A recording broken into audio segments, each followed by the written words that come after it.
एक बीर छठियो नाही कैलू आपन हाथ से, संपत्ति के गुमान में ना। एक बीर छठियो नाही कैलू आपन हाथ से, संपत्ति के गुमान में ना। नाही चैती छठ तो कैलू, नाही कार्तिक छठ कैलू, नाही चैती छठ कैलू, नाही कार्तिक छठ कैलू, नाही सूरज गुड़वा लगलू हथवा जोड़ के, संपत्ति के गुमान में ना। नाही आदित्य मल के गुड़वा लगलू हथवा जोड़ के, संपत्ति के गुमान में ना। नाही गंगा नहैलू, नाही जमुना नहैलू, नाही गंगा नहैलू, नाही जमुना नहैलू, नाही दूसर जो नहैलू डुबकी मार के, दहिया के गुमान में ना। नाही सारा जो नहैलू डुबकी मार के, संपत्ति के गुमान में ना। एक बीर छठियो नाही कैलू आपन हाथ से, संपत्ति के गुमान में ना।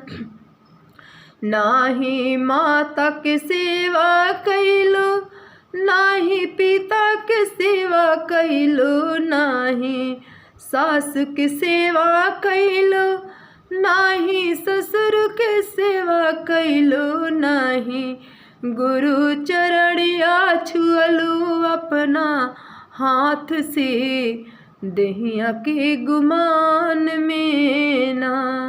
नाही गुरु चरणिया छुअलू अपन हाथ से, संपत्ति के गुमान में ना।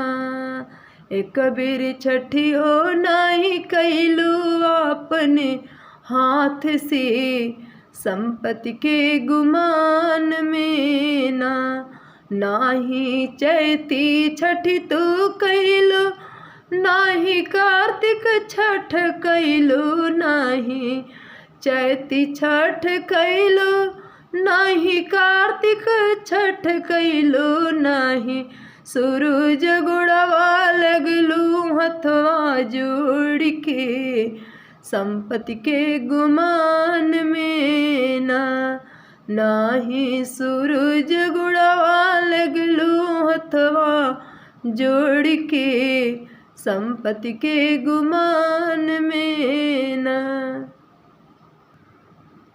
नाही बड़ जेठ तो गुनलो, नाही भगिन बराभन गुनलो, नाही बड़ जेठ गुनलो, नाही भगिन बराभन गुनलो, नाही गैया के पूजलो तू तो हथवा जोड़ के, दहिया के गुमान में ना। नाही गौ के सेवा कैलो हथवा जोड़ के, दहिया के गुमान में ना। एक बीर छठियो नाही कैलो आपन हाथ से, संपत्ति के गुमान में ना।